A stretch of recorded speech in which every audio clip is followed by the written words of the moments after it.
अस्सलाम वालेकुम जी, मैं आपका भाई मुबीन अहमद और आपके लिए लेके ये 3 मरला का वीआईपी सा घर। हमारा ये ब्रांड न्यू खूबसूरत तरीन नक्शे वाला घर तैयार हुआ है। तो इस टाइम हम इस घर के लाउंज एरिया में बड़ा वीआईपी सा नक्शा है इस घर का।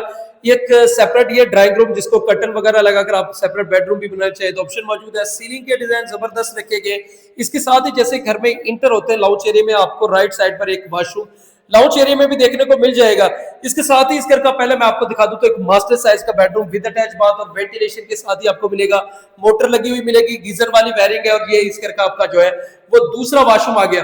साथ में गैराज से सीढ़ियां जो है वो फर्स्ट फ्लोर के लिए सेपरेटली कर दी गई है, वो भी मैं आपको दिखा दूं तो रीजनेबल साइज का इस घर में आपको गैराज मिलने वाला और गैराज में भी आपको जो है वो पॉइंट दिया गया है। आप लॉन्ड्री के तौर पर भी यहाँ पर जो है जगह को यूज कर सकते हैं। ड्राइंग रूम का सेपरेट डोर, निशिस लाउंज एरिया का सेपरेट डोर और ये गैराज से सीढ़ियां फर्स्ट फ्लोर के लिए separate second family first floor बनाए तो बेहतरीन ऑप्शन है। सिर्फ 35 लाख रुपए में घर मिल जाएगा। नूर पार्क सोसाइटी गजबता आलू रोड लाहौर में घर वाक़ है।